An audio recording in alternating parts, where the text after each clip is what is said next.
Welcome every single one of you. সবাইকে স্বাগতম জানাই আমার ক্লাসের মধ্যে। আজকে একটি নতুন ক্লাস নিয়ে আসলাম। আপনারা দেখতে পাচ্ছেন ইংলিশ গ্রামারের একটি নতুন ক্লাস, সবার জন্য ইম্পর্ট্যান্ট। যে বা যাহারা আসাম ডাইরি রিক্রুটমেন্টের প্রিপারেশন নিচ্ছেন আপনাদের জন্য ইম্পর্ট্যান্ট। অ্যান্ড অলসো যে বা যাহারা বর্তমান পেটের অ্যাপ্লাই চলছে, ডিএলএডের প্রি এন্ট্রান্স টেস্টের অ্যাপ্লাই চলছে, তাদের জন্য সবার জন্য ইম্পর্ট্যান্ট। এবং যে বা যাহারা ক্লাস 6 থেকে 12 অবধি পর্যন্ত একাডেমিক ক্লাসেসের মধ্যে স্টাডি করছেন, আপনাদের জন্য ইম্পর্টেন্ট। অর্থাৎ ইংলিশ গ্রামারের একটি টপিক আপনারা দেখতে পাচ্ছেন আমি লিখেছি আর্টিকেল অ্যান্ড কোয়ান্টিটেটিভস নিয়ে আজকে আলোচনা করব। কোয়ান্টিটেটিভস, আর্টিকেল, এগুলি নিয়ে আলোচনা করব। তো ইম্পর্টেন্ট, প্রতিটি কম্পিটিটিভ এক্সামের মধ্যে বিভিন্ন কম্পিটিটিভ এক্সামস রয়েছে, প্রত্যেকটি কম্পিটিটিভ এক্সামের মধ্যে এই আর্টিকেল অ্যান্ড কোয়ান্টিটেটিভস থেকে আসে। আজকে আমরা কনসেপচুয়াল আন্ডারস্ট্যান্ডিংয়ের সাথে সাথে আর্টিকেলস অ্যান্ড কোয়ান্টিটেটিভসগুলি দেখব। ফার্স্ট ফেজের মধ্যে আলোচনা করব আর্টিকেলস নিয়ে, অ্যান্ড নেক্সট ফেজের মধ্যে এই ফেজ শেষ হয়ে গেলে আমরা ইরেজ করে নেক্সট ফেজ নিয়ে আসবো, এবং নেক্সট ফেজের মধ্যে আলোচনা করব কোয়ান্টিটেটিভস নিয়ে। প্রথমে আমরা জানি আর্টিকেল কি, বোঝার চেষ্টা করি, তারপর আমরা বোর্ডের মধ্যে লেখা এক্সপ্লেনেশনের সাথে সাথে আন্ডারস্ট্যান্ডিং করব। তো আর্টিকেল অ্যান্ড কোয়ান্টিটেটিভসকে আরেক নাম রয়েছে কোয়ান্টিফায়ারও বলা হয়। তো আর্টিকেল বা কোয়ান্টিটেটিভস হচ্ছে কাইন্ডস অফ ডিটারমিনার্সের প্রকার রয়েছে। ডিটারমিনার্সকে প্রথমে আমাদেরকে জানতে হবে। What is determiners? আমরা সবাই হয়তো জানি বা কেউ জানি না। ডিটারমিনার্স মিনস হচ্ছে ডিটারমাইন্ড থেকে শব্দটি এসেছে। ডিটারমাইন্ড শব্দটির অর্থ হচ্ছে নির্ধারণ করা, অর্থাৎ যে শব্দগুলি নাউন প্রনাউনের পূর্বে বসে নাউন প্রনাউনকে নির্ধারণ করে। কি নির্ধারণ করে? নাউন প্রনাউনকে কোয়ালিফাই করে। নাউন প্রনাউনের দোষ গুণ, ভালো খারাপ এগুলি বোঝায়, অর্থাৎ নাউনকে বেশি কম অল্প এগুলি বোঝায়। এগুলি হচ্ছে একটি দুইটি নাউন তো হতে পারে। আমরা ফার্স্ট ক্লাসের মধ্যে ইংলিশ গ্রামারের ক্লাসের মধ্যে এগুলি নিয়ে আলোচনা করেছি। যদি আপনি নতুন এসে থাকেন তাহলে প্রথম ক্লাসেসগুলি দেখে তারপরে ক্লাসটি দেখবেন। অনেকটা ক্লাসেস হয়ে গিয়েছে, ভয়েস চেঞ্জ হয়ে গিয়েছে, তারপর সেন্টেন্সের এগুলি আলোচনা হয়ে গিয়েছে। অর্থাৎ নাউন দুইটি অবস্থায় থাকে আমরা জানি। কাউন্টেবল হতে পারে, আনকাউন্টেবল হতে পারে। অর্থাৎ নাউন, যে নাউনগুলি গণনা করা যায় তাকে আমরা কাউন্টেবল নাউন বলে থাকি, যে নাউনগুলি গণনা করা যায় না তাকে আমরা আনকাউন্টেবল নাউন বলে থাকি। তো কাউন্টেবল নাউন হোক, আনকাউন্টেবল নাউন হোক, প্রত্যেকটি নাউনকে নাউনের পিছনে বসে যে শব্দগুলি, পূর্বে বসে যে শব্দগুলি নাউন প্রনাউনকে কোয়ালিফাই করে, ওই শব্দগুলিকে ডিটারমিনার্স বলা হয়। And there are 6 kinds of determiners রয়েছে, 6 টাইপস অফ বলতে পারেন ডিটারমিনার্স রয়েছে। যেমন আর্টিকেলস রয়েছে নাম্বার 1, তারপরে রয়েছে আর্টিকেল লাইক ডিটারমিনার্স রয়েছে, তারপরে কোয়ান্টিটেটিভ রয়েছে, কার্ডিনাল, অর্ডিনাল অ্যান্ড পসেসিভ, এইভাবে 6টি প্রকার রয়েছে। আমাদের জাস্ট আর্টিকেল অ্যান্ড কোয়ান্টিটেটিভসের প্রয়োজন, এই জন্য আর দেখতে পাচ্ছেন আর্টিকেল অ্যান্ড কোয়ান্টিটেটিভস নিয়ে এসেছি। অনেক যে বা যারা আপনারা নতুন এসেছেন আপনাদেরকে বলে দিই, অনেকটা ক্লাসেস হয়ে গিয়েছে, প্লেলিস্টে গিয়ে ক্লাসগুলি দেখে নেবেন। ম্যাথসের ক্লাসেস চলছে, রিজনিংয়ের ক্লাসেস চলছে, অ্যান্ড আসাম ডাইরি রিক্রুটমেন্টের জন্য প্রতিটি ক্লাস হচ্ছে। এসএসটি জেনারেল নলেজের প্রায় 19-এর মতো ক্লাসেস হয়েছে, আপনারা দেখতে পারেন। অনেকে আমাকে জিজ্ঞাসা করেন স্যার সিলেবাস নিয়ে আলোচনা করেন বা সিলেবাস করেছিলেন কি? তো সিলেবাসের জন্য 4-5টি ক্লাসেস রয়েছে, আপনি প্লেলিস্টে গিয়ে দেখতে পারেন। সিলেবাস বুঝে শুনে টপিক দেখে, অ্যান্ড অলসো আমি previous year question paper Assam ডাইরি রিক্রুটমেন্টের অ্যানালাইজ করেছি, একটি ক্লাস রয়েছে, 2টি ক্লাস রয়েছে, দেখতে পারেন কোন কোন টপিক এসেছিল, ওই টপিক অনুসারে স্টাডি করবেন। যাকে ভালো লাগে, যার পড়াশোনা বুঝতে পারেন, যার কথা বুঝতে পারেন তাকে ফলো করেন, জাস্ট স্টাডি করতে থাকেন, স্টপ করবেন না। তো আজকের আমাদের ক্লাসটি আমরা আরম্ভ করি। ক্লাসটি প্রথমে আমরা জানবো আর্টিকেল নিয়ে, এই ফেজের মধ্যে নেক্সট ফেজের মধ্যে আমরা কোয়ান্টিটেটিভস অর্থাৎ আমরা কোয়ান্টিফায়ার নিয়ে আলোচনা করব। তো দেখতে পাচ্ছেন আমরা সবাই জানি যে আর্টিকেল হচ্ছে এ এন ডি হচ্ছে আর্টিকেল। এ এন ডিকে আর্টিকেল বলে। আর্টিকেল হচ্ছে 3টি, এ এন ডি, এই 3টি শব্দ বলতে পারেন। কেননা আমি বলেছিলাম এ হচ্ছে লেটার, কিন্তু এ হচ্ছে সবথেকে স্মলেস্ট ওয়ার্ড, অর্থাৎ এই শব্দ বলতে পারেন, এই 3টি শব্দকে বলতে পারেন আর্টিকেল বলা হয়। অর্থাৎ এই 3টি শব্দ নাউনের পূর্বে বসে নাউনকে কোয়ালিফাই করে, 1, 2 এইভাবে বোঝায়, সব কিছুটুকু বোঝায়। আমরা এদিকে আর আস্তে আস্তে অগ্রসর হব এবং বোঝার চেষ্টা করব। তো প্রথমে জানলাম আর্টিকেল হচ্ছে এ এন ডি, এই 3টিকে আর্টিকেল বলে। তার ব্যবহার আমরা জানবো, তারপরে এই ফেজ আমাদের শেষ হয়ে যাবে। প্রথমত আমি দেখব এর ব্যবহার হলো 3টি, অর্থাৎ 3 জায়গার মধ্যে এ ব্যবহার করা হয়। 3টি জায়গায়, অর্থাৎ 3 অবস্থার মধ্যে একে ব্যবহার করতে পারবেন, 3টি জায়গার মধ্যে। নাম্বার 1 দেখতে পাচ্ছেন যে শব্দটি দেওয়া হবে, ভালো করে বুঝেন, প্রথমে আমার কথা শুনেন, তারপরে আমি বোর্ডে বুঝিয়ে দেব। যে মনে করেন একটি বাক্য দেওয়া হলো, আমি জাস্ট একটি করে এক্সাম্পল নিয়ে এসেছি, আপনারা এক্সামে গিয়ে যে এই এক্সাম্পলটি আসবে তা নয়, আপনাদের কনসেপ্ট ক্লিয়ার করতে হবে। যখন কনসেপচুয়াল আন্ডারস্ট্যান্ডিং হয়ে যাবে তখন এক্সামে গিয়ে আপনারা কি করতে পারবেন, যে কোনো কোয়েশ্চেন করক আপনারা এই জায়গায় বসাতে পারবেন যে এ বসবে নাকি এন বসবে নাকি দা বসবে, বা দি বা দা এগুলি বসবে। তো এর ব্যবহার হচ্ছে 3 জায়গার মধ্যে এ ব্যবহার করতে পারেন। নাম্বার 1 হচ্ছে আপনাকে একটি সেন্টেন্স দেওয়া হবে, সেন্টেন্সের নাউনের পূর্বে একটি ড্যাশ রেখে দেওয়া হবে, শেষে দেওয়া হবে যে আপনাকে এই জায়গার মধ্যে এ এন থেকে যে কোনো একটি বসাতে হবে। অর্থাৎ যদি যে নাউনটি দেওয়া হবে এই নাউনের প্রথম অক্ষরটি যদি কনসোনেন্ট হয়, কনসোনেন্ট কি বাওয়েল কি আমরা আলোচনা করেছি প্রথম ক্লাসের মধ্যে। কনসোনেন্ট হচ্ছে ব্যঞ্জন বর্ণ, বাওয়েল হচ্ছে স্বরবর্ণ, এগুলি নিয়ে দেখে নেবেন প্রিভিয়াস ক্লাস। অর্থাৎ নাউনের প্রথম শব্দটি যদি ড্যাশের পূর্বে যে নাউনটি থাকবে, অর্থাৎ আপনাকে একটি ড্যাশ দেওয়া হলো, ড্যাশের পূর্বে যে নাউনটি থাকবে, পরে যে নাউনটি থাকবে, এই নাউনের প্রথম শব্দটি যদি কনসোনেন্ট হয় তাহলে এই ড্যাশের মধ্যে এ বসবে, নাম্বার 1। নাম্বার 2 হচ্ছে আমরা সবাই জানি, দেখতে পাচ্ছেন এই জায়গায় আমি লিখেছি যে যখন ইউ এর উচ্চারণ, বাওয়েল রয়েছে আমরা জানি এই আই ও ইউ, যখন ইউ বাওয়েল, ইউ যে বাওয়েল একটি রয়েছে এই বাওয়েলের উচ্চারণ যখন ইউ এর মতো হবে, ইউ বলে সুর আসবে, তখন এই শব্দগুলি যখন আসবে এই শব্দগুলির পূর্বে আমরা এ বসাবো। এন্ড থার্ড হচ্ছে যখন অ একটি বাওয়েল, অ এর উচ্চারণ যখন ওয়ার মতো হবে, একটি এক্সাম্পল রয়েছে, এই একটি এক্সাম্পল কি এক্সামে প্রায় আসে, এই এক্সাম্পল আমরা দেখব। তখন আমরা দেখি এক্সাম্পল বুঝি। দেখতে পাচ্ছেন এর ব্যবহার হলো 3টি। নাম্বার 1 হচ্ছে নাউনের প্রথম বর্ণটি বা অক্ষরটি কনসোনেন্ট হলে, অর্থাৎ এক্সাম্পল আমি দিয়েছি হি ইজ ড্যাশ বয়, অর্থাৎ এই জায়গায় এ লিখেছি। এ কেন হলো? কেননা ওই যে নাউনটা হচ্ছে ড্যাশ দিয়েছে, পরে একটি নাউন দিয়েছে, নাউনের প্রথম শব্দটি হচ্ছে কনসোনেন্ট বি, আমরা জানি ব্যঞ্জন বর্ণ বি হচ্ছে একটি ব্যঞ্জন বর্ণ, তাই এই বি হওয়ার কারণে এই ড্যাশের মধ্যে এ বসেছে, এই ড্যাশের মধ্যে আপনারা দেখতে পাচ্ছেন এ বসেছে। Number 1 formula. এইভাবে যদি আপনাকে দিয়ে দেয়, একটি শব্দ দিয়ে দিল, তার পূর্বে ড্যাশ দিয়ে দিল, আপনাকে বসাতে হবে এ এন থেকে যে কোনো একটি, আপনাকে দেখতে হবে এই শব্দের প্রথম অক্ষরটি কনসোনেন্ট নাকি বাওয়েল। যদি কনসোনেন্ট হয় তাহলে এ বসিয়ে দিবেন। আরও আমরা ফর্মুলা দেখব, 3টি ফর্মুলা দেখে নেই তাহলে বুঝবেন ভালো করে। সেকেন্ড হচ্ছে বাওয়েলের উচ্চারণ ইউ এর মতো হলে, অর্থাৎ ইউ আমরা জানি ইউ একটি বাওয়েল রয়েছে, অথবা কখনো ই এর উচ্চারণও ইউ এর মতো হয়ে থাকে। অর্থাৎ বাওয়েল, যে কোনো বাওয়েল ইউ হক ইউ ই হক, এই বাওয়েলগুলির উচ্চারণ যখন প্রনাউন্সিয়েশন যখন ইউ এর মতো হবে তখন এই শব্দটির পূর্বে, এই নাউনটির পূর্বে আমরা এ বসাবো। যেমন এক্সাম্পল আমি নিয়ে এসেছি, I will give you a useful advice. দেখতে পাচ্ছেন ইউজফুল, অনেকে বলবেন স্যার এই জায়গায় তো বাওয়েল এসেছে, এই জায়গায় আমাদের এন আসতে হবে, অর্থাৎ তা নয়। যদি এই যে প্রথম বর্ণটি, এই যে হচ্ছে নাউন, ইউজফুল হচ্ছে একটি নাউন, এই যে অ্যাডজেক্টিভ নাউন যে রয়েছে, এই নাউনটির প্রথম শব্দটি যে রয়েছে, এই প্রথম শব্দটি হচ্ছে একটি বাওয়েল, আর ইউ বাওয়েল হওয়ার কারণে যে এ বসছে তা নয়, ইউ এই বাওয়েলটির উচ্চারণ ইউ এর মতো হয়েছে, তাই এর পূর্বে এ বসেছে। আশা করি এই সেকেন্ড ফর্মুলাটি আপনারা বুঝেছেন। কিছু ওয়ার্ডস আমি নিয়ে এসেছি যে এইভাবে কিছু বাওয়েল পূর্ণ, বাওয়েল অ্যাড যুক্ত কিছু শব্দ রয়েছে যেগুলির পূর্বে সর্বদা এ বসে। কিছু শব্দ নিয়ে এসেছি, ওরা আরও থাকতে পারে, এক্সেট্রা দিয়েছি, আপনারা দেখতে পাচ্ছেন। নাম্বার 1 হচ্ছে ইউরোপিয়ান। যদি ইউরোপিয়ান শব্দ আসে এইভাবে ড্যাশ দেওয়া হয় তাহলে পূর্বে আপনারা এ বসাবেন। তারপরে হচ্ছে ইউনিয়ন, তারপরে ইউনাইটেড, ইউজফুল, তারপরে ইউনিট, তারপরে ইউনিক, এরপর হচ্ছে ইউনিভার্সিটি, তারপর হচ্ছে ইউনিফর্ম, এক্সেট্রা, অর্থাৎ ইত্যাদি আরও শব্দ থাকতে পারে। তো এই শব্দগুলি দেখে নেবেন, এই শব্দগুলি হচ্ছে ফ্রিকোয়েন্টলি এক্সামের মধ্যে আসে, কম্পিটিটিভ এক্সামের মধ্যে আস্কিং করা হয়। অর্থাৎ আপনি দেখে বলবেন স্যার আমরা দেখেছি এই জায়গায় দেখতে পাচ্ছেন যে এন এর ব্যবহার হলো 3টি, নাউনের প্রথম বর্ণটি বাওয়েল হলে, তো আপনি দেখবেন দেখেই বলবেন বাওয়েল চলে আসলো, এন বসবে না, এন বসবে না। তার ফর্মুলা হচ্ছে কি? ফর্মুলা হচ্ছে বাওয়েলের উচ্চারণ মিন্স হচ্ছে প্রনাউন্সিয়েশন ইউ এর মতো হলে তার পূর্বে এ বসাতে হবে। আমি এক্সাম্পল নিয়ে এসেছি, I will give you a useful advice. আমি যদি বলি she is a European lady, an হবে না, এ হবে, কেননা ইউরোপিয়ান ই এর উচ্চারণ ইউ এর মতো হয়েছে, তাই এর পূর্বে এ বসবে। আশা করি এই সেকেন্ড ফর্মুলাটিও বুঝেছেন। তার আমরা দেখি বাওয়েল অ একটি বাওয়েল, আমরা সবাই জানি। অ এর উচ্চারণ প্রনাউন্সিয়েশন যখন কীরকম হবে? ওয়ার মতো হবে। এই যে দেখতে পাচ্ছেন ওয়ার মতো হবে, তখন আমরা একদম মাতৃভাষা শিখছি, তাই আমি আমার যেভাবে আপনাদেরকে বোঝাতে পারবো এই ফর্মুলা নিয়ে এসেছি। অন্য কোনো টিচার অন্য কোনো ফর্মুলা ইউজ করতে পারেন। বাওয়েল অ এর উচ্চারণ ওয়ার মতো হলে এর পূর্বে আমরা কি বসাবো? এ বসাবো। যেমন একটি এক্সাম্পল দিয়েছি, করিম গিভস হিজ সিস্টার, করিম তার সিস্টারকে এ -1 রুপি নোট, অর্থাৎ গিভস তার সিস্টারকে দেয় -1 রুপি নোট। ওয়ান শব্দটি এসেছে, এই দেখতে পাচ্ছেন ওয়ান এসেছে, এই ও শব্দটি ওয়ার মতো উচ্চারণ হচ্ছে, অর্থাৎ যে সময় ও এর উচ্চারণ ওয়ার মতো হবে তার পূর্বে যদি ড্যাশ আসে তা আমরা এ বসাবো, এন হবে না, এই কথাটি মনে রাখবেন। এই হচ্ছে আমাদের এ এর 3টি ফর্মুলা।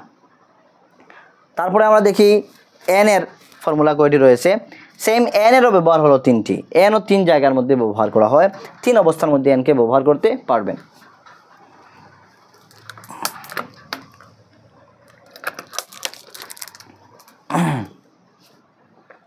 নাম্বার 1 হচ্ছে নাউনের প্রথম বর্ণটি বাওয়েল হলে, অর্থাৎ যে শব্দটি দেওয়া হবে এই শব্দের প্রথম বর্ণটি যদি বাওয়েল হয়। যেমন আমি একটি এক্সাম্পল নিয়েছি, this is dash umbrella, this is dash umbrella, এ হচ্ছে একটি ছাতি। একটি বোঝাতে আমরা ড্যাশের মধ্যে এন আসবো, কেননা এন কেন নিয়ে আসবো, এন এই জন্য নিয়ে আসবো কেননা এই শব্দটি হচ্ছে একটি নাউন, আর নাউনের প্রথম শব্দটি বাওয়াল দিয়ে শুরু হয়েছে। এখন বলবেন স্যার আপনি ইউজফুল এই জায়গার তো আপনি এ নিয়ে এসেছেন, তো এই জায়গায় এন কেন? ভালো করে বুঝেন, যখন বাওয়েলের উচ্চারণ ইউ এর মতো হবে, ইউ এর মতো হবে, যেমন ইউজফুল ইউ এর মতো হচ্ছে, তার পূর্বে এ নিয়ে আসবেন। যদি ইউর মতো না হয় তাহলে এন আসবে। এই কথাটি বুঝেছেন। সেকেন্ড ফর্মুলা হচ্ছে অনুচ্চারিত এইচ। অনুচ্চারিত এইচকে আমরা বলে থাকি সাইলেন্ট এইচ। অনেক শব্দ রয়েছে যে শব্দের মধ্যে সাইলেন্ট কে থাকে, অনেক সময় সাইলেন্ট এল থাকে, সাইলেন্ট পি থাকে। তারপরে সাইকোলজি শব্দের মধ্যে সাইলেন্ট পি রয়েছে, অনেস্টের মধ্যে সাইলেন্ট এইচ রয়েছে, ন শব্দটির মধ্যে সাইলেন্ট কে রয়েছে, নিফ শব্দটির মধ্যে সাইলেন্ট কে রয়েছে। এইভাবে অনেক শব্দগুলি সাইলেন্ট থাকে, অর্থাৎ লেখার মধ্যে আসে, বলার মধ্যে আসে না, উচ্চারণের মধ্যে আসে না। তো এইভাবে সাইলেন্ট এইচ যুক্ত যে শব্দগুলি রয়েছে এই শব্দগুলির পূর্বে কি বসে? এন বসে। মনে রাখবেন সাইলেন্ট এইচ যে শব্দগুলির পূর্বে রয়েছে এই শব্দগুলি যদি দিয়ে আপনাকে ড্যাশ দিয়ে বলে যে এই ড্যাশে কী বসবে, এ বসবে নাকি এন বসবে আর্টিকেল থেকে, তাহলে এন বসবে। যেমন আমি একটি এক্সাম্পল নিয়ে এসেছি, he is an honest man, উনি একজন সত্যবাদী মানুষ। He is an honest man. এই দেখতে পাচ্ছেন অনেস্ট শব্দটির মধ্যে এইচ হচ্ছে সাইলেন্ট, অনুচ্চারিত, এই জন্য এর পূর্বে এন বসেছে। এইভাবে আরও অনেক শব্দ থাকতে পারে, যেমন আওয়ার রয়েছে, আওয়ারের মধ্যে এইচ সাইলেন্ট হয়ে থাকে। এইভাবে আপনারা এই ফর্মুলাটি আশা করি বুঝেছেন। থার্ড ফর্মুলা হচ্ছে এন ব্যবহারের থার্ড ফর্মুলা হচ্ছে শর্ট নামের পূর্বে এন বসে যদি শব্দটির প্রথম বর্ণটি বাওয়েলের সুর দিয়ে হয়। একটু লং কনসেপ্ট, ভালো করে বোঝার চেষ্টা করবেন। শর্ট নাম কি হয়ে থাকে? আমরা যে কোনো সময় শর্ট নাম ইউজ করে থাকি। যেমন আমরা কি করি, বি এড মনে করেন লিখে নিলেন। এই বিএডের ফুল ফর্ম কি? Bachelor of education. এমএড হয়ে থাকে, এমএডের ফুল ফর্ম হচ্ছে মাস্টার অফ এডুকেশন। ডিএলএডের ফুল ফর্ম কি? ডিপ্লোমা ইন এলিমেন্টারি এডুকেশন রয়েছে। বিএর ফুল ফর্ম হচ্ছে ব্যাচেলার অফ আর্টস। হ্যাঁ, এইভাবে অনেক আমরা শর্ট ফর্ম ইউজ করে থাকি। এম এর ফুল ফর্ম হচ্ছে মাস্টার অফ আর্টস, এমকম হচ্ছে মাস্টার অফ কমার্স। হ্যাঁ, BSc bachelor of science, MSc master of science. এইভাবে শব্দ রয়েছে। তো যখন শর্ট ফর্ম শব্দগুলি আসবে এই শব্দগুলির যে প্রথম শব্দটা থাকবে, প্রথম যে অক্ষরটা থাকবে, যে মনে করেন আমি একটি এক্সাম্পল লিখেছি, he is dash B A, এই একটি শর্ট নাম, তার প্রথম শব্দটি বি এসেছে, অর্থাৎ উচ্চারণ করার সময় এই বিটির উচ্চারণ কিন্তু বাওয়েলের মতো হচ্ছে না, বিটির সুর বাওয়েলের মতো আসছে না। যদি বিটার সুর বাওয়েলের মতো আসতো তাহলে এন বসবে।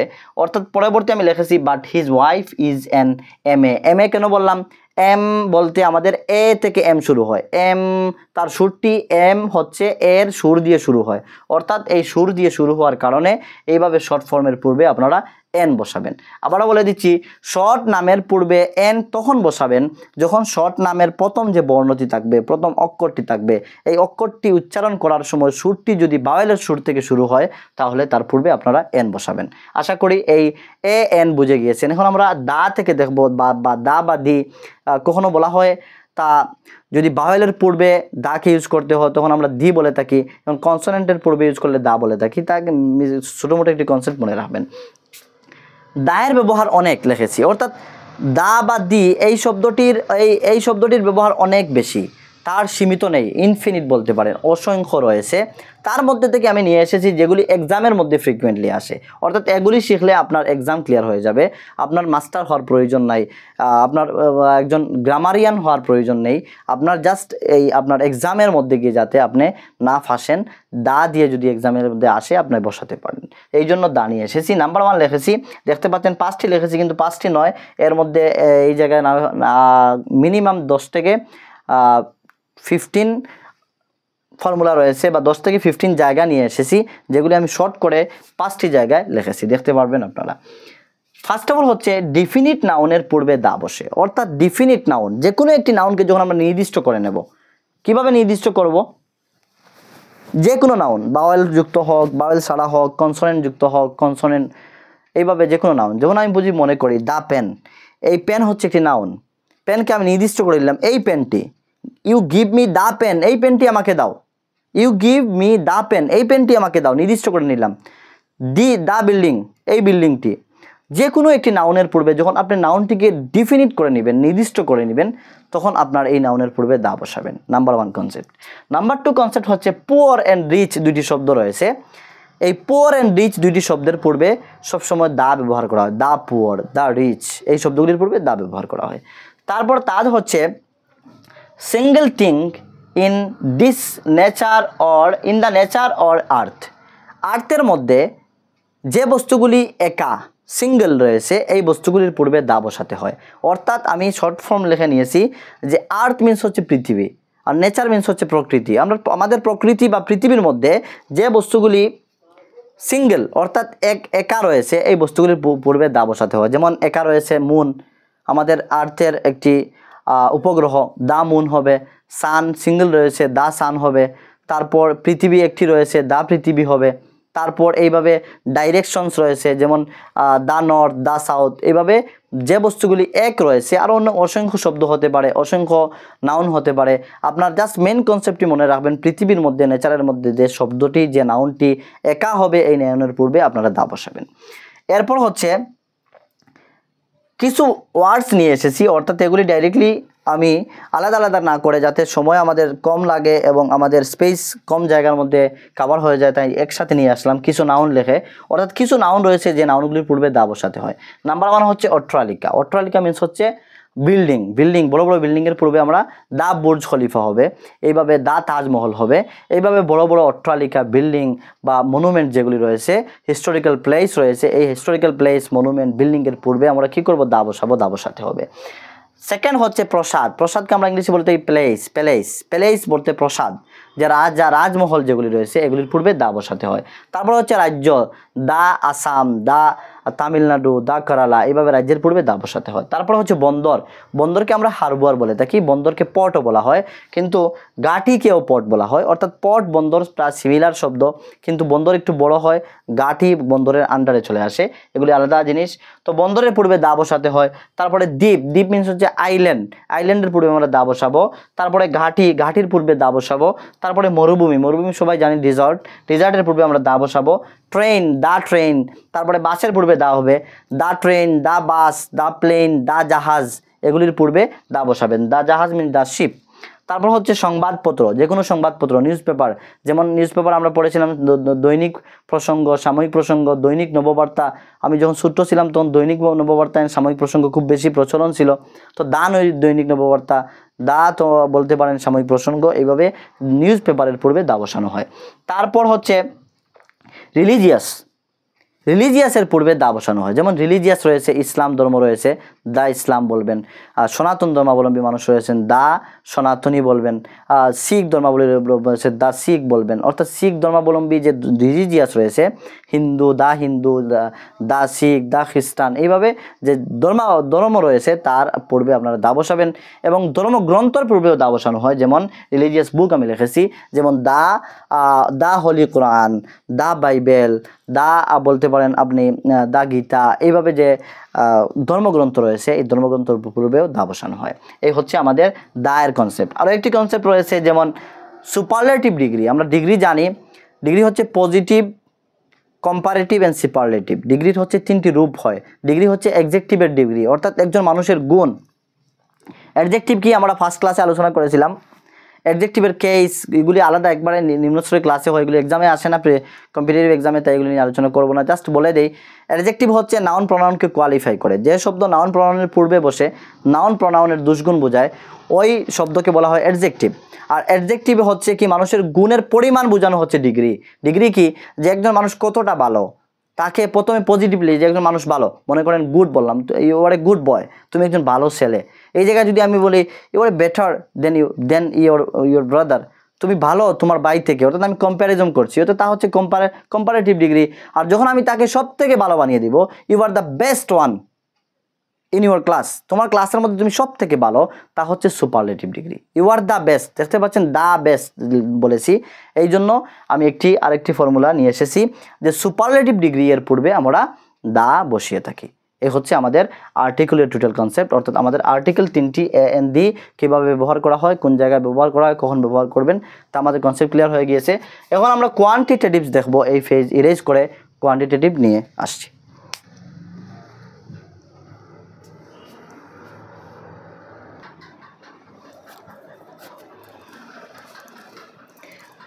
আরও একটি ফেজ নিয়ে আসলাম। এই ফেজের মধ্যে আমরা আলোচনা করব কোয়ান্টিটেটিভস, অর্থাৎ কোয়ান্টিফায়ার যে শব্দগুলি রয়েছে আর্টিকেল বাদ দিয়ে, যেগুলি আমাদের এক্সামের মধ্যে ফ্রিকুয়েন্টলি আসে, এই শব্দগুলি নিয়ে আলোচনা করব। আপনারা দেখতে পাচ্ছেন আমি লিখেছি few, a few, the few, তারপর হচ্ছে little, a little, the little, এইভাবে মাচ, মেনি, মোর লিখেছি, সাম লিখেছি, আরও শব্দ রেখেছি। আমরা আরেকটি ফেজ নিয়ে আসতে হবে, অর্থাৎ সাম এনি রয়েছে, ইচ এভরি রয়েছে, আইদার নাইদার রয়েছে, লটস অফ রয়েছে, লেস, ফিউ, আর অনেকটা শব্দ রয়েছে। আরেকটি ফেজ নিয়ে আসতে হবে, অর্থাৎ এই ফেজের মধ্যে এই শব্দগুলি আমরা বুঝবো এবং কনসেপ্টের আন্ডারস্ট্যান্ডিংয়ের সাথে সাথে আমাদের ক্লিয়ার হবে, আন্ডারস্ট্যান্ডিং আমাদের করতেই হবে। তো প্রথমে আমরা দেখি few, a few, the few একসাথে সম্পূর্ণ করে নেব, ভালো করে বোঝার চেষ্টা করবেন, বুঝবেন ডেফিনেটলি। ফিউ এই শব্দটি অল্প, একদম পরিমাণে অল্প বোঝানোর জন্য ইউজ করা হয়। পরিমাণ মনে রাখবেন, few, a few, the few হচ্ছে পরিমাণের সাথে যুক্ত। পরিমাণে নাই বললে চলে, একদম অল্প বোঝানোর জন্য ফিউ ইউজ করা হয়। এ ফিউ হচ্ছে কিছু বোঝানোর জন্য, পরিমাণে কিছু বোঝানোর জন্য, অর্থাৎ সংখ্যায় কিছু বোঝানোর জন্য। পরিমাণ হবে না, ফিউ দিয়ে সংখ্যা বোঝানো হয়, পরিমাণ তো লিটিল দিয়ে হবে।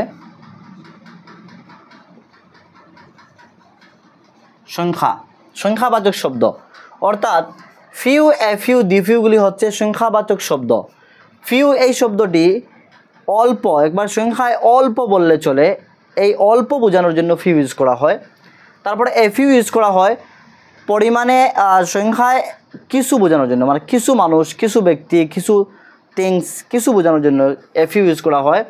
আর দা ফিউ ইউজ করা হয় যা সংখ্যা রয়েছে সবটুকু বোঝানোর জন্য দা ফিউ ইউজ করা হয়। আবার বলে দিচ্ছি, ফিউ দিয়ে সংখ্যায় একদম অল্প, নাই বললে চলে, এতটুকু বোঝায়। এ ফিউ দিয়ে হচ্ছে কিছু বোঝায়, দা ফিউ দিয়ে সবটুকু বোঝায়। আমরা এক্সাম্পল একটি দিয়ে বুঝে নেব। ক্লাসের মধ্যে যারা ক্লাস টিচার রয়েছেন বা একাডেমিক ক্লাসের মধ্যে এই কোয়ান্টিটেটিভস নিয়ে 7-8টি ক্লাস করে নেন, তো আমাদের আমি বলেছিলাম যে কোয়ালিটি আমাদের ক্লাস হবে, কোয়ান্টিটি নয়, তাই সবগুলো একসাথে নিয়ে আসলাম। তো বিভিন্ন এক্সাম্পলের প্রয়োজন নেই, আমরা যদি একটি এক্সাম্পল দিয়ে কনসেপ্টটি বুঝে নেই তাহলে আমাদের বেস্ট হবে।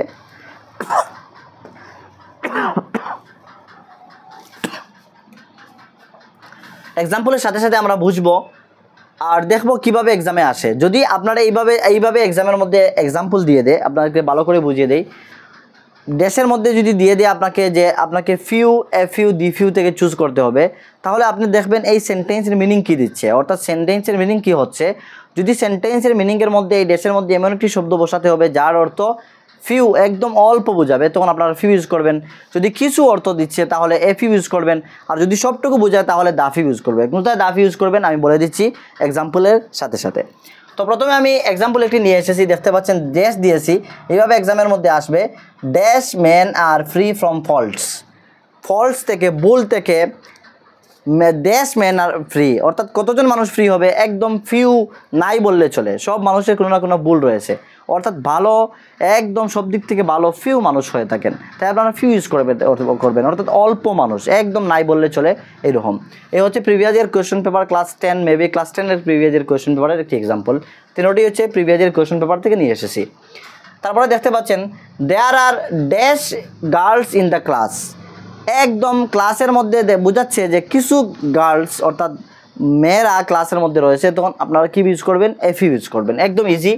তারপরে হচ্ছে হি গেভ অ্যাওয়ে, সে পাঠিয়ে দিয়েছে, the few rupees he had to the bakers. দেখতে পাচ্ছেন এই জায়গায় আমি আবারও ড্যাশ দিয়েছি, কেন ড্যাশ দিয়েছি, দ্য ফিউ তখন আপনারা ইউজ করবেন যখন একটি বাক্যের মধ্যে শেষের দিকে অথবা প্রথম দিকে যে এমন কিছু শব্দ থাকবে যে হি হ্যাড, মানে he have, he has, he had অথবা আই হ্যাভ, যে আমি সবটুকু টাকা দিয়েছি যা আমার কাছে ছিল।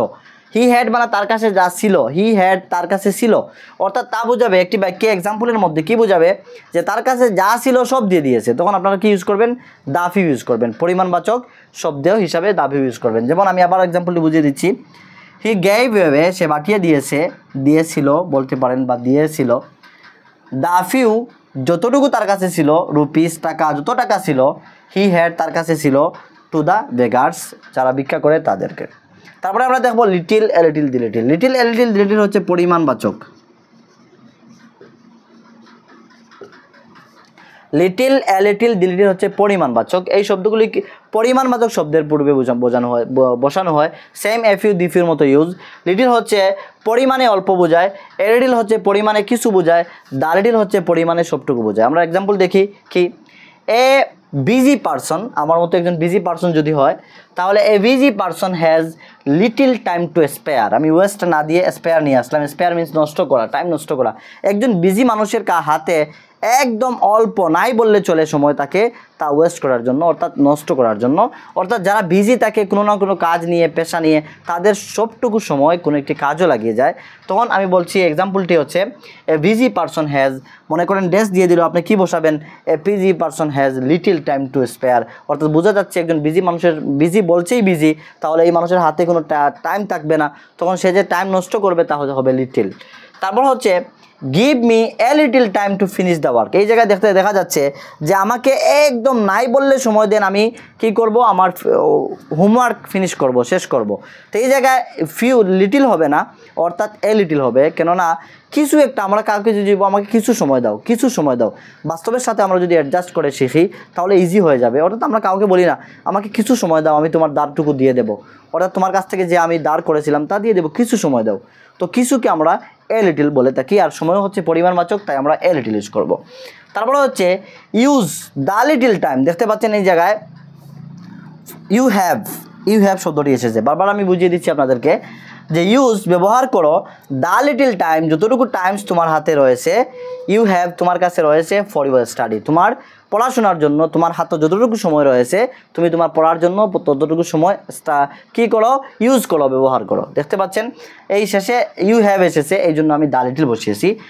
Use the little time you have for your study. অর্থাৎ আশা করি few a few the few থেকে লিটিল এ লিটিল লিটিল থেকে কখনো জীবনে ডাউট আসবে না। এগুলি ভালো করে শুনবেন, যদি বুঝেন না এগেন এগেন শুনবেন, নিশ্চয়ই বুঝে আসবে।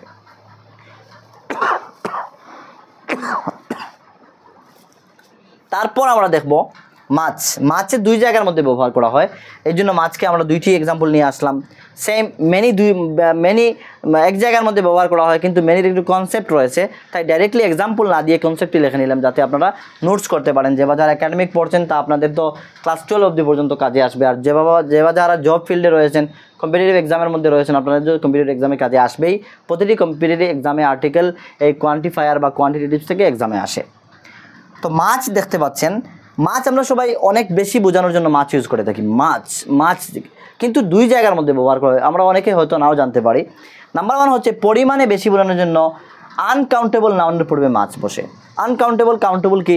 যে নাউনগুলো গোনা যায় না ওই নাউনকে আমরা আনকাউন্টেবল নাউন বলে থাকি। অর্থাৎ অনেক নাউন রয়েছে, যেমন আমাদের ধৈর্য শক্তি রয়েছে, আমাদের ফিলিংস হতে পারে, তারপরে ওয়েল হতে পারে, ওয়াটার হতে পারে, সেন্ড হতে পারে, সুগার হতে পারে, সল্ট হতে পারে। যে নাউনগুলি গোনা যায় না, আমাদের হেয়ার হতে পারে, চুল হতে পারে, গোনা যায় না, তাকে আমরা আনকাউন্টেবল নাউন বলি। তো প্রথম আমরা জানলাম মাছ এই শব্দটি পরিমাণে বেশি বোঝানোর জন্য আনকাউন্টেবল নাউনের পূর্বে বসে। একটি এক্সাম্পল নিয়ে এসেছি আমি, হি হ্যাজ মাচ পেশেন্ট। দেখতে পাচ্ছেন পেশেন্ট মানে হচ্ছে ধৈর্য শক্তি। ধৈর্য কি গোনা যায়? 1 2 3, আমার কাছে 3 ধৈর্য রয়েছে, 4 ধৈর্য রয়েছে, বলতে পারবেন না। ধৈর্য শক্তি গোনা যায় না, তা আনকাউন্টেবল। এই জন্য আমরা ধৈর্য শক্তি হচ্ছে আনকাউন্টেবল, আর বেশি বোঝানোর জন্য যে তার কাছে অনেক বেশি ধৈর্য শক্তি রয়েছে, তখন আমরা মাছ ইউজ করেছি। দেখতে পাচ্ছেন হি হ্যাজ মাচ পেশেন্ট। তারপরে আমরা দেখব তুলনামূলক বাক্যের ড্যাশ এর পর। এই কনসেপ্টটি একটু হার্ড, ভালো করে বুঝবেন, হয়তো আপনার জন্য নতুন কনসেপ্ট হবে। তুলনামূলক বাক্যের ড্যাশ, কোনো একটি বাক্য তুলনামূলক বাক্য, অর্থাৎ যে বাক্যের মধ্যে কম্পারেটিভ ডিগ্রি ইউজ করা হয়েছে, বুঝতে পারছেন। তুলনামূলক বাক্যের ড্যাশের পরে ইয়ার যুক্ত সাবজেক্ট বা অবজেক্ট হলে এর পূর্বে বসে। অর্থাৎ মাছ আরেক জায়গার মধ্যে বসে, যে বাক্যটি যদি তুলনামূলক বাক্য হয় আর বাক্যের ড্যাশ, অর্থাৎ যে ড্যাশ দিবে, ড্যাশের আপনাকে বলবে ড্যাশের মধ্যে আপনাকে বসানোর জন্য কোনো একটি শব্দ, মাছ মেনি মোর থেকে, তখন আপনি মাছ তখন বসাবেন। ড্যাশের পরের যে শব্দটি আসবে এই শব্দটি যদি ইয়ার যুক্ত হয়, যেমন দেখতে পাচ্ছেন ইয়ার যুক্ত হয়। যেমন আমি একটি এক্সাম্পল আমার বাস্তব থেকে লিখেছি যে I feel much better today. আজকে আমি ভালো ফিল করছি, অর্থাৎ আমি একটু অসুস্থ ছিলাম, অসুস্থ থেকে এখন একটু আজকে ভালো ফিল করছি। আমার বাস্তব একটি এক্সাম্পল দিয়ে রেখেছি, আই ফিল মাচ বেটার। এই বেটার যেহেতু তুলনামূলক করছে যে আজকে আমি ভালো ফিল করছি, অর্থাৎ পূর্বে গতকালকে থেকে আজকে আমি ভালো ফিল করছি, তার তুলনা হচ্ছে। আর তুলনামূলক বাক্যের মধ্যে ড্যাশ দেখতে পাচ্ছেন, ড্যাশের পর যে শব্দটি এসেছে এই শব্দটির শেষে ইয়ার যুক্ত রয়েছে, এই জন্য আমরা এই ড্যাশের মধ্যে মাছ ব্যবহার করেছি। আশা করি এই ফর্মুলাটি বুঝেছেন, এই সূত্রটি বুঝেছেন। তারপরে মেনি আমরা দেখব। মেনি সংখ্যায় বেশি বোঝায়, কিন্তু কোন জায়গায় ব্যবহার করা হয়? কাউন্টেবল বহুবচন নাউনের পূর্বে বসে। মেনি সব জায়গায় আপনার ব্যবহার করতে পারবেন না, অর্থাৎ তুলনায় কি বসে? মেনিয়ে সংখ্যায় বেশি বোঝায়, মেনিয়ে সংখ্যায় বেশি বোঝায়। মাছ হচ্ছে পরিমাণে বেশি বোঝায়, মেনিয়ে সংখ্যাবাচক বস্তুর বেশি বোঝায়, কিন্তু কোন জায়গায় ব্যবহার করতে পারবেন? কাউন্টেবল নাউন হতে হবে, আনকাউন্টেবল নাউন হলে হবে না। অর্থাৎ সংখ্যায় বেশি বোঝায়, কাউন্টেবল নাউনের পূর্বে বসে। একটি এক্সাম্পল আমি লিখেছি, there are many people in this meeting. এই মিটিংয়ের মধ্যে অসংখ্য মানুষ রয়েছেন, অথবা আমি বলতে পারি there are many students in the classroom বা ইন দিস ক্লাসরুম। নেক্সট হচ্ছে মোর। মোর দিয়ে তুলনায় বেশি বোঝাতে কাউন্টেবল আনকাউন্টেবল। মোর সবসময় কাউন্টেবল নাউনের পূর্বে বসে, আনকাউন্টেবল নাউনের পূর্বে বসে। দেখতে পাচ্ছেন যে কোয়ান্টিফায়ার শব্দগুলি, কোয়ালিটেটিভ শব্দগুলি যেমন মাছে পরিমাণে বেশি বোঝায়, মেনিয়ে সংখ্যায় বেশি বোঝায়, কাউন্টেবল নাউনের পূর্বে বসে। তারপরে মোরের তুলনায় বেশি বোঝায়, কিন্তু মোরের আর এগেনস্ট কোনো শব্দ নেই, এই জন্য কাউন্টেবল আনকাউন্টেবল বোথ সাইডে আপনারা মোর ইউজ করতে পারবেন। যেমন একটি এক্সাম্পল দিয়েছি, Karim is more beautiful than you. Beautiful হচ্ছে একটি আনকাউন্টেবল নাউন, বিউটিফুল হচ্ছে আনকাউন্টেবল নাউন। বিউটিফুল গণা যায় না, সৌন্দর্য গণা যায় না। তো আমরা কি করেছি? Karim is more beautiful than you. Karim হচ্ছে তোমার থেকে বেশি সুন্দর। বেশি বোঝানোর জন্য আমরা তুলনামূলকভাবে বেশি বোঝানোর জন্য মোর ইউজ করেছি। আমি যদি কাউন্টেবল নাউনের ক্ষেত্রে ইউজ করি, আমি যদি জানি I have more brothers than you, তোমার থেকে আমার ভাই বেশি রয়েছে, এই ব্রাদার্স গণা যায়, এই ব্রাদার্স হচ্ছে কাউন্টেবল নাউন, আমরা মোর ইউজ করেছি কাউন্টেবল নাউনের পূর্বে। তো আশা করি মোর আপনারা বুঝেছেন। এইভাবে এক্সামে আসবে, ড্যাশের মধ্যে কি বসাবেন আপনি যদি কনসেপ্ট ক্লিয়ার করে নেন, তাহলে ডেফিনেটলি কোনো ডাউট থাকবে না, এক্সামে গিয়ে কনফিডেন্সের সাথে দিতে পারবেন। তারপরে হচ্ছে সাম। সাম এই শব্দটি কিছু অর্থ প্রকাশ করে, সামেও অর্থ কিছু দেয়, অর্থাৎ যেভাবে আমরা পেয়েছি এফইউ মিনস হচ্ছে কিছু, এলিটিল মিনস হচ্ছে কিছু, কিন্তু সাম এই শব্দটি কি করে? কিছু অর্থ দেয়, কিন্তু এফইউ হচ্ছে পার্টিকুলারলি সংখ্যাবাচক শব্দের সাথে, আর এলিটিল হচ্ছে পার্টিকুলারলি পরিমাণবাচক শব্দের সাথে। কিন্তু সাম এই শব্দটি আপনারা পরিমাণবাচক এবং সংখ্যাবাচক উভয় শব্দের পূর্বে ইউজ করতে পারবেন, উভয় নাউনের পূর্বে। দেখতে পাচ্ছেন সাম এই শব্দটি কিছু অর্থ প্রকাশ করিতে হাবোধক বাক্যে, অর্থাৎ নাবোধক বাক্যে বসে না, হাবোধক বাক্যের মধ্যে বসে, অর্থাৎ ইনফরমেটিভ বাক্যের মধ্যে বসে, কাউন্টেবল আনকাউন্টেবল নাউনের পূর্বে বসে। যেমন আমি দুইটি এক্সাম্পল নিয়ে এসেছি, please give me some books. Books হচ্ছে একটি কাউন্টেবল নাউন, বুক গণা যায়। বুকস যদি আমি বলি কয়েকটি বুক, প্লুরাল তৈরি করেছি, অর্থাৎ সামের পরে যে নাউনটি আসবে প্লুরাল আসবে, কিছু একটি হবে না, কিছু বলতে কয়েকটি বোঝাবে। অর্থাৎ যে নাউনটি নিয়ে এসেছি বুক, অর্থাৎ 1 2 3 4 বলে আমি বুক কাউন্টিং করতে পারবো। এরপরে একটি এক্সাম্পল আমি দিয়েছি, will you help me with some money. আমাকে কিছু টাকা দিয়ে কি তুমি আমাকে হেল্প করবে? উইল ইউ, তুমি কি হেল্প করবে? ফিউচার ইনডিফিনিট টেন্সের sentence, will you help me with some money, কিছু টাকা দিয়ে তুমি কি আমাকে হেল্প করবে, অর্থাৎ টাকা হচ্ছে আনকাউন্টেবল নাউন। তো আপনারা দেখতে পাচ্ছেন সাম এই শব্দটি কাউন্টেবল আনকাউন্টেবল নাউনের পূর্বে বসে হাবোধক বাক্যের মধ্যে ইউজ করা হয়। দুইটি এক্সাম্পল আপনাদের সম্মুখে নিয়ে এসেছি। আশা করি এই ফেজটিও আপনারা বুঝেছেন। এই ফেজের মধ্যে যে শব্দগুলি নিয়ে আমরা আলোচনা করেছি, কোয়ান্টিটেটিভসের যে শব্দ, কোয়ান্টিফায়ারের যে শব্দ, এই শব্দগুলি থেকে আর কোনো ডাউট থাকবে না, আপনারা আশা করি বুঝেছেন। এখন এই ফেজটি ইরেজ করে আরও একটি ফেজ নিয়ে আসতে হবে, তখন আমাদের আজকের আর্টিকেলস অ্যান্ড কোয়ান্টিফায়ারের ক্লাস সমাপ্ত হয়ে যাবে।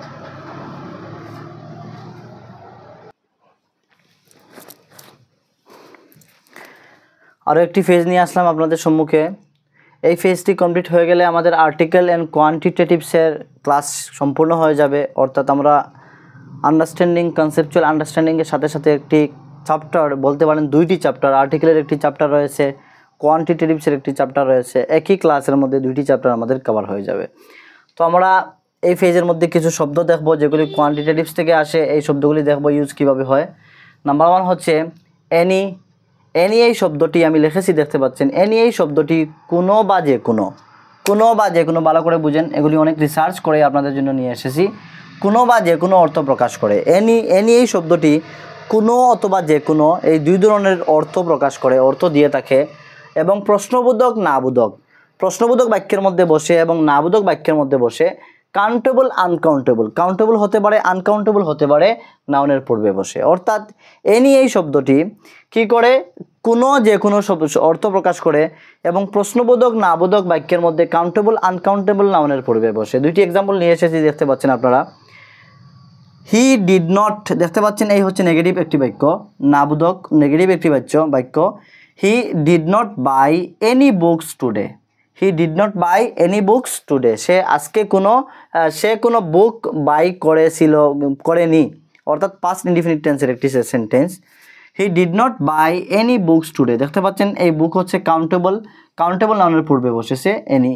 তারপরে আরেকটি এক্সাম্পল আমি নিয়ে এসেছি, can you help me with any money, দেখতে পাচ্ছেন না, মানি হচ্ছে আনকাউন্টেবল নাউন, আনকাউন্টেবল নাউনের পূর্বেও এনি বসেছে। তো আমরা জানলাম এনি শব্দটি প্রশ্নবোধক এবং নাবোধক। প্রশ্নবোধক দেখতে পাচ্ছেন এই শব্দটি হচ্ছে ক্যান ইউ হেল্প, এই শব্দটি হচ্ছে প্রশ্নবোধক, অর্থাৎ প্রশ্নবোধক এই বাক্যটি হচ্ছে নাবোধক, অর্থাৎ প্রশ্নবোধক নাবোধক বোধ বাক্যের মধ্যে বসে এবং কাউন্টেবল আনকাউন্টেবল নাউনের পূর্বে বসে আর অর্থ প্রকাশ করে যে কোনো বা কোনো। তারপরে হচ্ছে ইচ, এই শব্দটি আমরা প্রায় সময় ইউজ করে থাকি, অনেকে মিস্টেক করেন এই ইচ ইউজের ক্ষেত্রে। ইচ এই শব্দটি দুই বা তার অধিক শব্দের মধ্যে প্রতিটি শব্দকে আলাদা আলাদা করে বোঝায়। ইচ শব্দ দিয়া দুই বা তার অধিক, অর্থাৎ অনেক মানুষের মধ্যে, ইচ ওয়ান, আমি যদি বলি each one are intelligence, my student each one are intelligence, যদি বলি প্রত্যেক ছাত্রকে আলাদা আলাদা করে বোঝায়। যেমন আমি যদি বলি very good evening to all of you, অথবা every single one of you, each one যদি বলি এই জায়গার মধ্যে each one, I want to meet each one, আমি আপনাদের প্রত্যেকের সাথে মিট করতে চাই, তাহলে ইচ ওয়ান মিন্স কি হচ্ছে প্রত্যেক ব্যক্তিকে, দুই বা তার অধিক ব্যক্তি বস্তুকে আলাদা আলাদা করে বোঝাচ্ছে, অর্থাৎ প্রত্যেক বস্তুকে আলাদা আলাদা করে বোঝায়। দেখতে পাচ্ছেন আমি এক্সাম্পল নিয়ে এসেছি, দুইটি এক্সাম্পল। বোথ গার্লস ডান্স, যে বোথ গার্লস, যে তারা দুইজন গার্লসে ডান্স করেছিল, each will get a prize, প্রত্যেকজনকে একটি একটি প্রাইজ দেওয়া হবে, অর্থাৎ তারা দুজনকে প্রাইজ দেওয়া হবে, এই অর্থ বোঝাচ্ছে, ইচ বোঝাচ্ছে। তারপরে হচ্ছে he can write with his each hands, দেখতে পাচ্ছেন সে লিখতে পারে তার দুনো হাত দিয়ে, অর্থাৎ তার রাইট হ্যান্ড দিয়েও লিখতে পারে বা লেফট হ্যান্ড দিয়েও লিখতে পারে, এই এক্সাম্পল আমি নিয়ে এসেছি।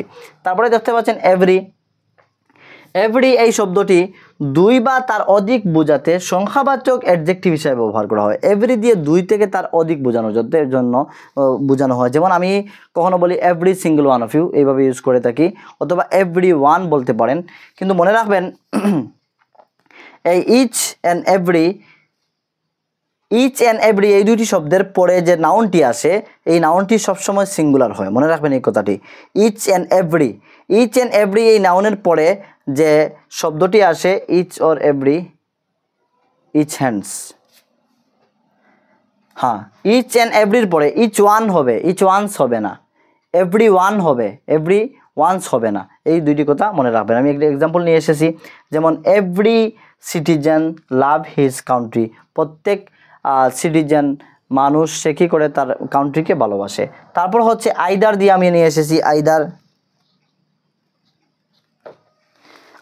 নাইদার দুইটি শব্দ রয়েছে যেগুলি ইউজ করা হয়, অনেক সময় ইউজ করা হয়, ইউজের মধ্যে আসে, এক্সামের মধ্যেও আসে। তো আইদার দুই শব্দের মধ্যে যে কোনো একটিকে হা বোঝাতে বসায়, অর্থাৎ দুই বা তার অধিক যদি নাউন হয় তার মধ্যে থেকে যে কোনো একটিকে হা বোঝানোর জন্য, যে কোনো একটিকের দিকে দাবিত হয়, যে কোনো একদিকে রায় দেওয়ার জন্য আইদার ইউজ করা হয়। সাথে আরও একটি আমি কোট লিখেছি যে অরযুক্ত বাক্যের মধ্যে আইদার বসে, যখন একটি বাক্য আসবে বাক্যের মধ্যে যদি অর থাকে তাহলে আপনারা আইদার বসে নেবেন, আর মিনিং যদি বোঝায় যে একদিকে দাবিত হচ্ছে, দুইটি বস্তুর মধ্যে থেকে একটিকে বোঝাচ্ছে, তখন আইদার ইউজ করবেন। যেমন আমি এক্সাম্পল নিয়ে এসেছি, answer the questions from either group A or B, অর্থাৎ আপনাকে প্রশ্ন করা হচ্ছে যে তুমি আনসারিং করো either question group A or B, group A অথবা বি থেকে যে কোনো একটি গ্রুপ থেকে আনসারিং করো, অর্থাৎ যে কোনো একটি থেকে, গ্রুপ এ থেকে করতে পারো, গ্রুপ বি থেকে করতে পারো, যে কোনো একটি বোঝাচ্ছে, যে কোনো একটিকে হা বোঝাচ্ছে, তখন আমরা আইদার ইউজ করেছি।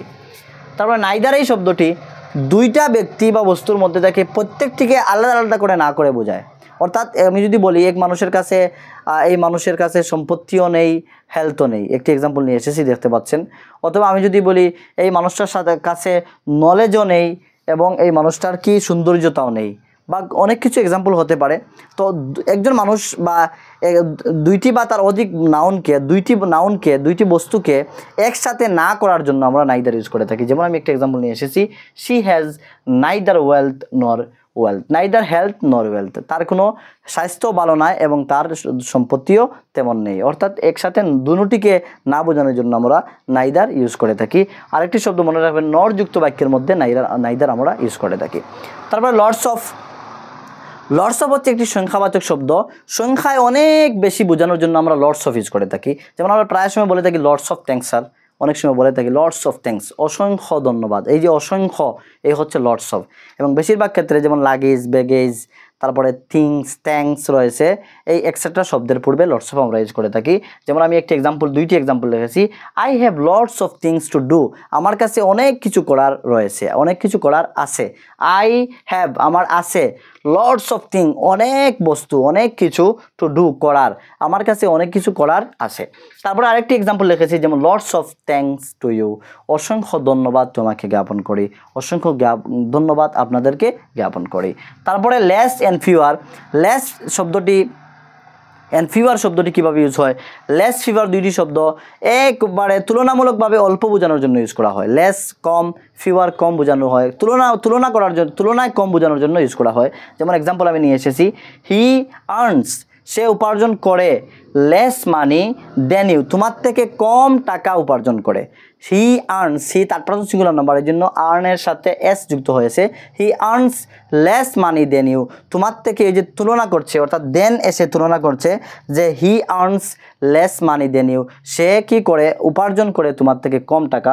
তারপরে হচ্ছে they are not fewer than your group, অর্থাৎ তারা অল্প নয় তোমার গ্রুপ থেকে। আরেকটি এক্সাম্পল নিয়ে এসেছি, এই হচ্ছে একটি সংখ্যাবাচক, যে দুটি হচ্ছে সংখ্যাবাচক, যে তারা তোমার গ্রুপ থেকে অল্প নয়, এই দুইটি শব্দ নিয়ে এসেছি। আজকে আশা করি অনেকটা লং ক্লাস হয়ে গিয়েছে, টায়ার্ড ফিল হচ্ছে, অনেক গরমের সিজন, তারপরেও আমি চেষ্টা করেছি যে যাতে আপনাদের বুঝে আসে, কনসেপচুয়াল আন্ডারস্ট্যান্ডিংয়ের সাথে সাথে যাতে কম সময় লাগে এবং আমাদের চ্যাপ্টারটা এবং টপিকটাও যাতে কভার হয়ে যায় বুঝে শুনে।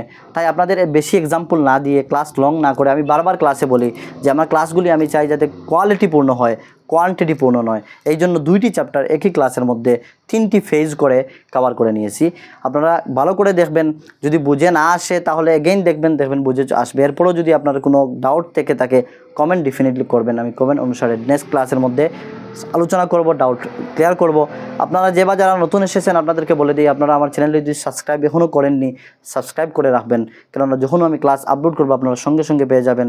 আর আমি সবসময় অ্যাক্টিভলি যে নতুন রিক্রুটমেন্টগুলি আসে, ওই রিক্রুটমেন্টগুলি নিয়ে স্টাডি করাই বা গাইড দিয়ে থাকি। আমার কোচিং সেন্টার রয়েছে, অনেক স্টুডেন্টসরা রয়েছেন, আমি কি করি ওদেরকে গাইড দিয়ে থাকি। এবং আমার একটি গ্রুপ রয়েছে হোয়াটসঅ্যাপের মধ্যে, আপনি ভিডিও ডিসক্রিপশনে দেওয়া হবে লিঙ্ক, জয়েন করতে পারেন। গ্রুপের মধ্যে আমি ফ্রিকুয়েন্টলি আপডেট দিয়ে থাকি, কোন জব আসছে, কোন রিক্রুটমেন্ট আসছে, কীভাবে কখন কী করতে হয়, এবং ক্লাসেসগুলিও আমি আপলোড করে থাকি। এই জন্য আপনি কি করবেন, আমার চ্যানেলটি সাবস্ক্রাইব করে রাখবেন। তখন আমি যখন ক্লাস আপলোড করব, বর্তমানে ইংলিশের ক্লাস হচ্ছে, এডিআরের জন্য 5টি সাবজেক্ট, সম্পূর্ণ 5টি সাবজেক্ট, আমি 5টি সাবজেক্টের গাইড দিচ্ছি। অর্থাৎ এসএসটি অ্যান্ড জেনারেল নলেজের 19-এর মতো ক্লাসেস হয়েছে, ম্যাথসের ক্লাসেস হয়েছে, ইংলিশের দেখতে পাচ্ছেন ক্লাস চলছে, তারপরে রিজনিংয়ের ক্লাসেস হয়েছে। ভিডিও ডেসক্রিপশনে দিয়ে দেবো, আপনি গিয়ে দেখতে পারেন, প্লেলিস্ট রয়েছে, দেখতে পারেন। প্রত্যেকটি ক্লাসের আলাদা আলাদা প্লেলিস্ট রয়েছে, এডিআরের সিলেবাস নিয়ে আলোচনা করেছি, প্লেলিস্ট রয়েছে, আপনারা দেখতে পারেন। তো আপনি যদি যে কোনো কম্পিটিটিভ এক্সামের অ্যাপ্লিকেন্ট হয়ে থাকেন, আপনি আমার চ্যানেলটি ফলো করে রাখবেন, আপনার উপকারে আসবে। কেননা আপনি অন্যান্য যে কোনো একটি ক্লাস থেকে যদি রিজনিং শিখেন, প্রতিটি কম্পিটিটিভ এক্সামে 5টি সাবজেক্ট কমন থাকে, reasoning, maths, English, SST, general knowledge, প্রত্যেকটি কম্পিটিটিভ এক্সামের মধ্যে 5টি সাবজেক্ট কমনলি সিলেবাস সেমই হয়ে থাকে। তো আপনি যদি অন্যান্য একটি যেমন চ্যানেল, আসামিস অসংখ্য চ্যানেলস রয়েছে, হিন্দি রয়েছে, আর আপনার যদি মাতৃভাষা বাংলা হয়ে থাকে তাহলে হিন্দি, আসামিস একটি ক্লাস বুঝে, একটি শুনে যতটুকু বুঝবেন তার থেকে কম সময়ে একবার দেখলে আপনি বাংলা চ্যানেলটি মধ্যে বুঝতে পারবেন। যে কে পড়াচ্ছে তা ম্যাটার করে না, টপিকটি কীভাবে উপস্থাপন করা হচ্ছে, টপিকটি বুঝে আসছে কিনা, আপনার যার কাছ থেকে টপিকটি বুঝে খুঁজে আসে, যাকে আপনি পছন্দ করেন, যার ক্লাস পছন্দ করেন, যার কথা পছন্দ করেন, তার থেকে স্টাডি করেন, জীবনে সফল হন, তাই আমার বাসনা কামনা। সবাই আমার জন্য দোয়া করবেন যাতে আমি সুস্থ থাকি, ভালো থাকি, আপনাদেরকে আমি সার্ভ করতে পারবো, এবং আমি আপনাদের সবার জন্য দোয়া করব, আশীর্বাদ দেব যাতে আপনারা সবাই সফল হন, জব লাইফের মধ্যে সফল হন এবং জব নিয়ে সবাই সুখে শান্তিতে থাকতে পারেন। Thank you so much for watching.